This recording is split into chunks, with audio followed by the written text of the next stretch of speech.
Shalom mon frère, shalom ma sœur, shalom la communauté chrétienne à travers le monde.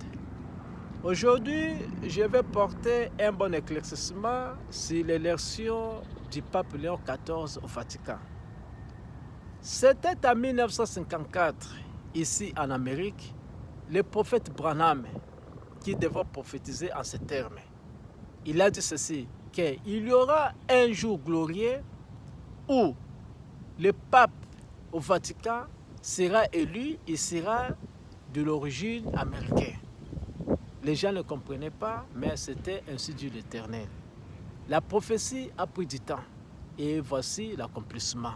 Nous avons actuellement un pape au niveau du Vatican, il est de la nationalité américaine. Comprenez qu'un prophète majeur, un prophète envoyé de Dieu ne peut pas mentir. Un bon chrétien, un chrétien authentique, n'attend pas aussi l'accomplissement de l'accomplissement. Ce n'est pas comme ça. Un chrétien qui a le Saint-Esprit, dès qu'il écoute le prophète prononcer quelque chose, il ne dit que Amen. Peu importe le temps que la prophétie peut prendre, notre responsabilité est de dire toujours Amen. Pourquoi? L'accomplissement de la prophétie peut se réaliser après votre départ sur cette terre. Pendant que vous êtes ici sur la terre, vous avez cette obligation, cette responsabilité de dire Amen à ce que le prophète a dit. Voici, nous sommes arrivés au temps de la fin.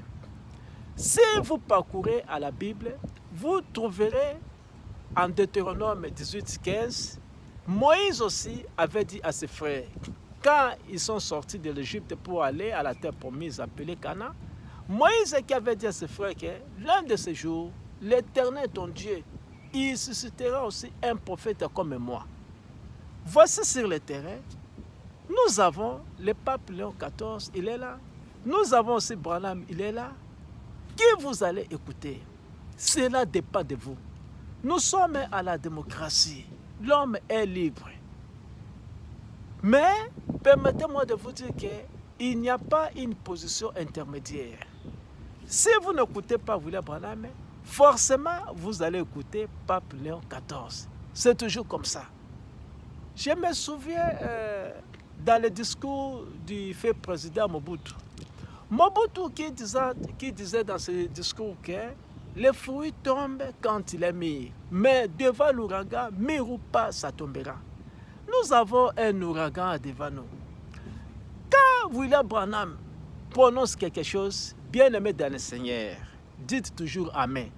Même nous pouvons prêcher dans l'anglais, dans une langue étrangère, en anglais ou en espagnol, quand bien même je parlerai à mon dialecte, ne cherchez pas à comprendre, dites toujours Amen. Parce que ce qui est de Branham, c'est mystérieux. Voici, je lance un message à tous journalistes du monde, aux services protocolaires, aux chrétiens authentiques. Le jour où Pape va commencer le tour du monde, quand Pape, son Excellence Pape Léon XIV, quand il va commencer à sillonner, d'aller de pays étrangers, essayez de lui demander cette question. Pose-lui cette question, son Excellence. Connaissez-vous le prophète William Branham? C'est la meilleure question que vous pouvez demander à son Excellence Pape Léon XIV. Bien-aimé dans le Seigneur, ce qui est du christianisme, c'est du sérieux.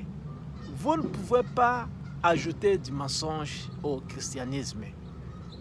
Nous vous invitons à vous repentir. Un prophète au milieu de nous, c'est une boussole, c'est un guide, c'est une sentinelle. Nous vivons à la prolongation du temps. Que veut dire la prolongation du temps? L'étape prévue par Dieu était déjà passé. C'est minimum du temps qui nous est réservé, rien que pour récupérer vous qui nous écoutez. Le temps n'est plus. Même à la Bible, vous allez lire à l'Apocalypse, la Bible nous dit que celui qui veut s'essuyer, qui s'essuie encore. Celui qui veut se sanctifier, qui se sanctifie encore. On donne cette liberté à tout le monde. Mais un chrétien, il aura l'écoute du Saint-Esprit. Nous vous invitons à vous dire que William Branham, c'est le prophète au milieu de nous. Écoutez William Branham et puis vous allez gagner un ciel gratuit. Que Dieu vous bénisse.